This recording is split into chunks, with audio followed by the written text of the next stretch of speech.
Well, thank you, Katie, and to colleagues and Matt and everyone here at Toyota. It's great to be here with you.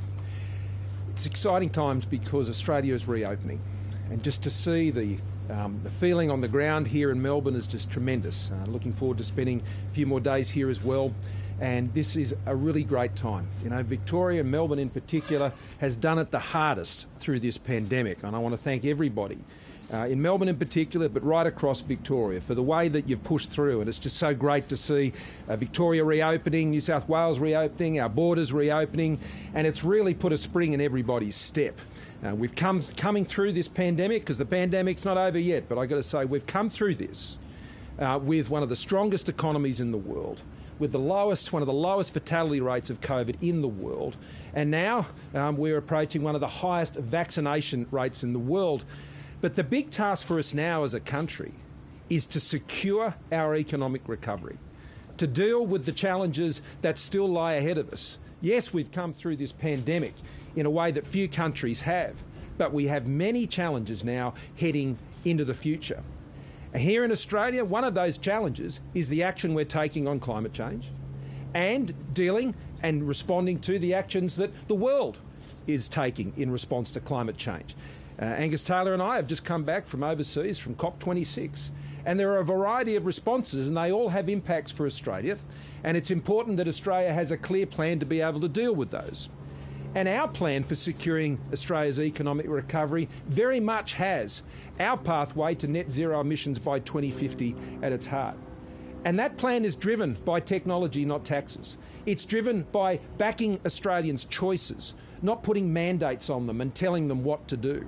What we're seeing here at Toyota and around the world, and as Angus and I saw, and we're seeing in our own country, is that the costs of technology are coming down. And that means the choices that are available to Australians and right around the world are becoming more accessible. So our plans are all about supporting those choices, facilitating those choices, plugging the gaps where they need to be plugged to ensure that Australians can make the choices that they want to make. Our plans aren't about sending lots of taxpayers' money off to big multinationals to get costs down. They'll do that themselves. They've got a keen interest in doing that, just like Toyota does, to ensure that the product that they're offering on the market for electric vehicles is competitive. What we want our emissions reduction plan driven by is that competition, by that entrepreneurial spirit which seeks to drive down the cost of technologies so they're accessible to Australians. And today we are launching our future fuels and vehicles strategy. And that's all about putting this technology in the hands of Australians to make the choices they want to make. We're not going to tell them what to buy. We're not going to tell them where to drive or where they can't drive. We're not going to tell them how to live their lives and interfere in the way of life that they have. We're not going to put their petrol prices up to make them buy electric vehicles or do anything like that. Australians will make their own choices, and we're going to facilitate those by putting in place the infrastructure that enables them to make those choices into the future. Costs of electric vehicles, as I'm sure Angus will tell you, we'll see that continue to come down, as it happens with all technology. The time frames get shorter, the costs get cheaper, and then that makes it possible for more and more Australians. You don't get people to take on new technology by forcing up their household costs on all the other things they're currently using. You do it by ensuring you've got companies that are driving down the costs of their products and services to make them accessible to Australians so they can make the choices they want to make. So today, our plan, which is another key part of the overall national plan to achieve net zero emissions by 2050, this is one of the key building blocks. The future fuels and the take-up of electric vehicles driven by Australians' choices. And $250 million is being invested in this to ensure that we're doing the practical things. You know, taking action on climate change, it's a practical challenge. It's an economic challenge. It means that you need to ensure that you've got the infrastructure in place for hydrogen charging, just like what we're seeing here, and supporting those types of facilities. It's making sure there's smart charging facilities available to consumers.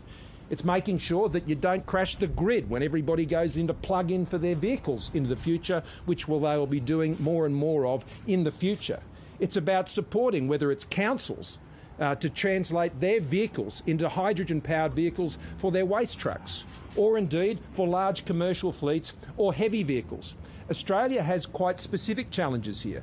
We're not like many European countries where a lot of these vehicles come from, or parts of Asia. I mean, we will see charging stations put in for electric vehicles in our metropolitan areas. That'll be done by the private sector because it makes sense for them to do that and they can fund that. But when you're talking about long-range distances, when you're talking about trucks and ships and things like this that have to go over long distances, this is why hydrogen is so important for Australia and why it's the fuel for Australia to enable us to achieve what we want to achieve in terms of net zero by 2050. A plan that actually backs Australians in rather than trying to legislate them out of jobs and legislate their choices for them. So with that, I'm going to ask Angus to take you through some of the key points of the strategy and then Tim to make a few further points. Welcome back, Angus, from Glasgow, and congratulations on pulling this together. It really does bring industry together with consumers and the government to ensure that people are able to make the choices that they want to make for their future.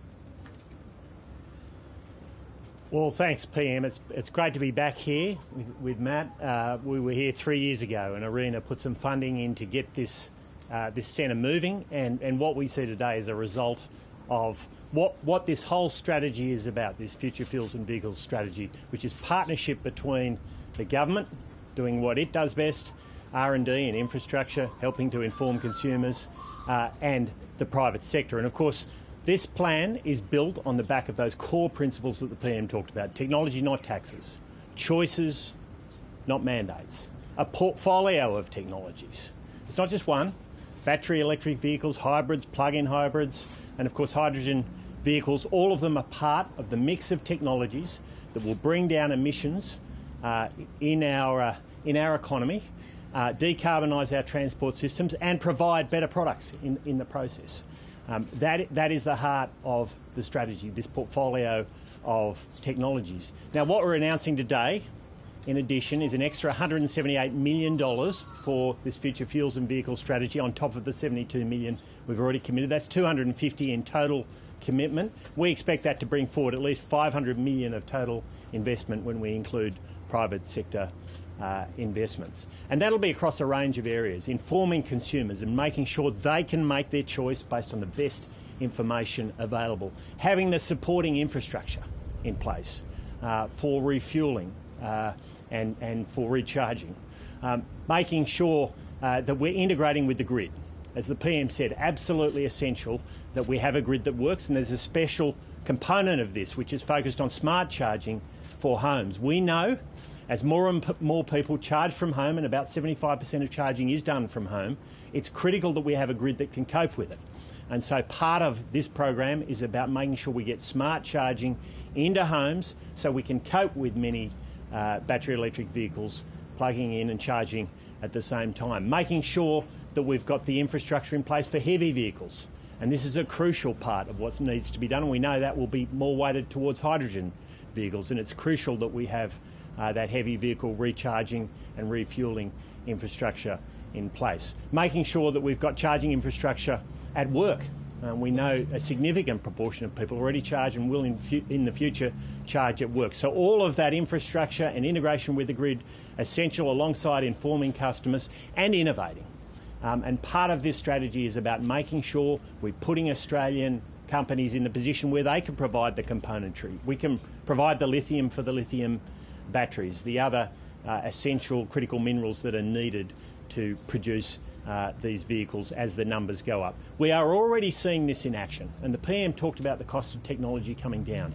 Toyota, as I understand it, is selling 40% of their sales now as hybrid vehicles. That's a technology where the costs have come down more and more over time and will continue to. 7% of vehicles sold today now are hybrids, and that number is going up very, very fast. This is what happens over time as the private sector invests with appropriate government support. The costs come down, choices are made, people buy the low emissions vehicles, and emissions come down in the process. That's what technology, not taxes, and choices, not mandates, is all about. It's wonderful to be here at Toyota making this announcement today, and this is just one more step forward on the pathway to net zero by 2050 in a way that ensures that Australians are better off, not made worse off in the process. Well, thank you, Prime Minister. Thank you to Minister Taylor and, of course, my colleagues and Matt from Toyota. Australians want action on climate change, but they also want to be empowered to be part of the solution. And the potential of hydrogen as the carbon neutral fuel of the future is one which will empower Australians and households and businesses to be part of getting Australia to net zero by 2050. What we have is the opportunity to continue to lead the world in cutting our emissions while making sure that businesses remain competitive and part of that solution. Hydrogen plays a critical role because it can assist with reducing our emissions, where we have nearly 20% directly related to transportable energy and resulting from passenger vehicles and freight vehicles.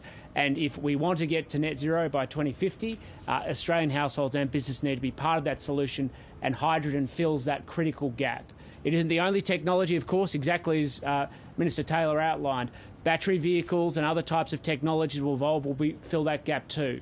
But the plan behind the future fuel strategy is very focused on what is the infrastructure we need as a nation to empower households and businesses to be part of that solution too, so that people can continue to drive between capital cities without facing the risks of outage or distance challenges, so that people can get on with their lives and be part of the solution for our country. Thank you. Thanks, Tim. Happy to take some questions. Prime Minister, in 2019 you attacked Labor's EV policy, saying it would be the end of the weekend. Looking back, was that silly, short-sighted or just a lie? I don't think their policy was a good policy. I still don't think it was a good policy. Because Labor wants to tell everybody what to do. They love telling people what to do, what cars to drive. I think Australians have had enough of governments telling them what to do, frankly. So main channel viewers are leaving us now. You can continue watching this media conference on the ABC News channel. Bye for now. It's not something we instinctively do, and it's not something I think Australians want to see more of in the future. See, I trust Australians. I didn't think we had to go and pay people to get vaccinated. That's what Anthony Albanese thought he had to do. I trust Australians that when they're presented with good options at good prices, they'll make good choices. I don't have to tell them to get rid of the car they've got now. That's what Labor wants to do. I'm not going to put up the price of their petrol on families and make them go and buy electric vehicles and walk away from the things that they have. That's just not the Liberal way and the Nationals way. So, no, I don't regret opposing Bill Shorten's policy. I oppose lots of Bill Shorten's policies. I opposed his 45% emissions reduction by 2030 as well. And so did the Australian people, by the way. So, I don't have a problem with electric vehicles. I just have a problem with governments telling people what to do about what vehicles they should drive and where they can drive them, which is what Bill Shorten's plan was. Well, actually, also in... Yeah. That obviously flows a huge hole in fuel excise revenue for the federal government. Sure. Is that a problem you're willing to solve, or any money to leave to the states to implement their own emissions-based car industry and started to move through these? Well, I think as these new technologies come into place, and they'll happen over time, this is not, one day all petrol vehicles shut down and electric vehicles start up the next day. I mean, that's the sort of thing the Labor Party likes to talk about. I mean, this happens over time, and allowing consumers to lead this process, I think, is really important. Because you know what drives Toyota? The customer. The customer's always right, and the customer wants to buy electric vehicles at a cheaper price and get longer duration from those vehicles. And I'll tell you what, that's what Toyota will deliver. That's what other major vehicle companies will deliver. And they'll be driven by the customer. And as the government, we're not going to get in the way of that. We want the customers to be able to drive the incentive for these vehicle companies to drive their costs down. We don't want to drive those costs down by writing off big cheques to multinational companies. That's not the way you do this. You actually put the customer in the driving seat.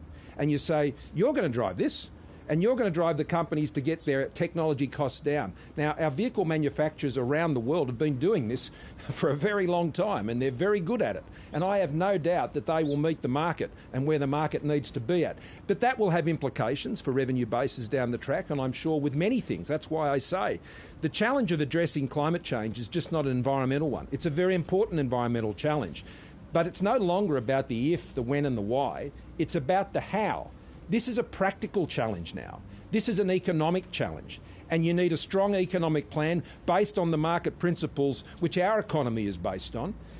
You don't need to hand the economy to government to solve this. You actually need government to hand the solutions to the economy and back that in, and the choices that companies and consumers want to make. That's our approach. The Andrews government are one of the first state governments though to decide to actually tax to make up that shortfall that they assume they won't have the future as holidays. What's the matter for them? Those state governments are sovereign at how they do those things, and that's something between them and their taxpayers. The longer states implement schemes like that, there remain a risk that the Commonwealth will never get that revenue back that it's money that it won't be able to place in the budget as a rent. As a Treasurer and as a Prime Minister, I know the one thing that ensures that Australians can rely on the essentials that are provided by governments is a strong economy. That's what actually drives your revenues. What drives your revenues is that you have an economic plan that sees your economy grow and that sees people in work.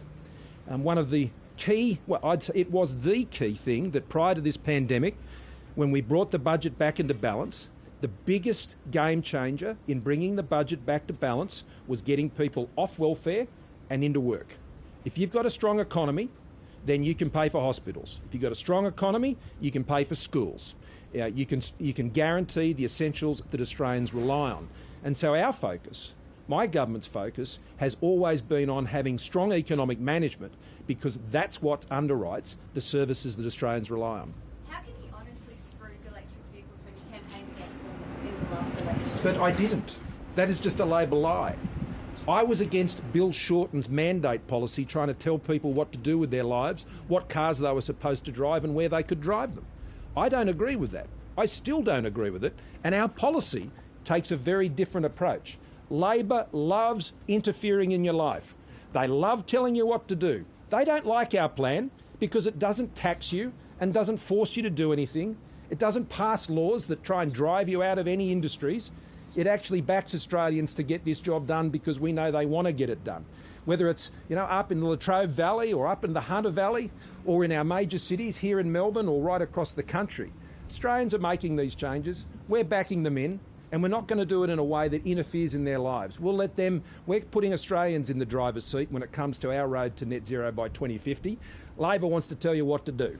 Prime There's Minister, no you can't incentives honestly... for low emissions vehicles. Why continue with something like the diesel fuel rebate, which is kind of an incentive for people operating to use diesel rather than... Well, I think user choices will change over time. I mean, we're already seeing that in the mining industry right now. You've seen what Fortescue are doing in terms of re-gearing their vehicles, so they're large trucks. Angus might want to make a comment on this.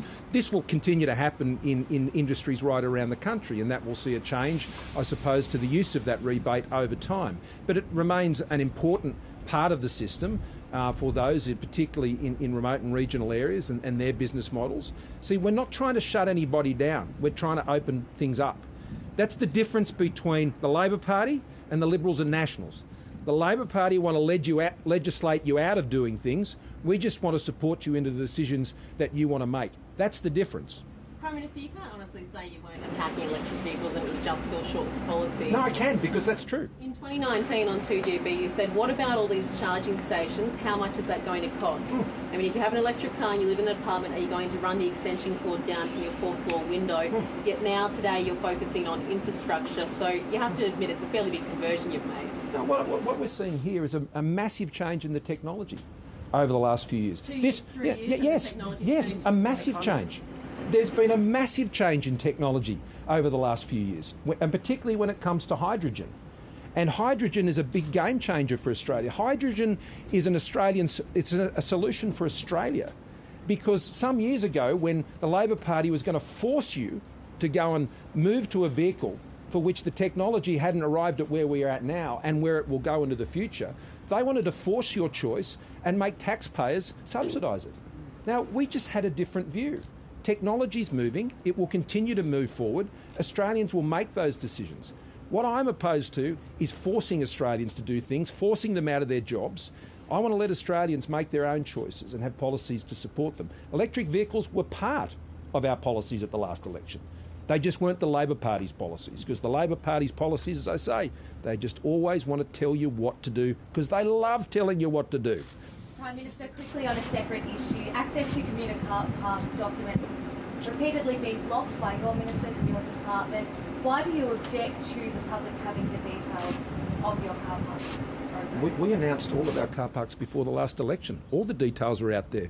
I took them to an election, and Australians supported us. So I'd love to see us get on, as we already are in so many places, and with the Victorian government getting on and building them like we pledged to do, and they pledged to work with us to achieve. Just a question to Mr. Taylor. When you talk about choice, the car industry and the motoring industry argue that fuel efficiency standards and high quality fuels will actually improve choice and make more electric cars available in Australia. What's your plan on fuel efficiency standards and moving to a higher grade fuel? Yeah, so as you know, Rob, we announced a while back our fuel security strategy, and that included an upgrade of our refineries to reduce the sulphur content in those refineries. That puts us in a position where we can improve the quality of our fuels so that our refined fuel will be in line with our imported fuel. And that puts us in a position where we can then move to the Euro 6 standard. So we're working through that now. There's a review being undertaken. It's an important piece of work, and we'll have more to say as that review is concluded. But a key part of our response, Rob, as I know Angus has designed, is again, we don't think you have to put people's petrol prices up like the Labor Party want to do in order to see these changes become a reality in Australia. You just don't have to do that. I think that's one of the big changes coming out of COP26. You know, Boris Johnson, I thought it pretty well at the start of the sessions when he said governments, can put around $100 billion into this. Private sector puts around $100 trillion into these technologies. So where do you think the answer's going to be? That's where the answer's coming from. And I think the baton is really being passed over. I think governments have done a good job in sort of bringing focus to this issue. I think the communities have done a good job in bringing focus to the issue of taking action on climate. But now that baton is continually getting passed because it's the private sector that now is responding to consumers. They're responding to what people want. And you're seeing that here at Toyota. You're going to see it all around the world as new options and new choices get made available. Governments don't have to step in and tell everybody what to do anymore when it comes to this, if they ever did. And I think that's a good change. It's a positive change. And I think that's why I'm so optimistic about where this is all going to head and how well Australia's going to do. But we have to get the economic plan right. Economic management has never been more important. Okay, thanks everyone.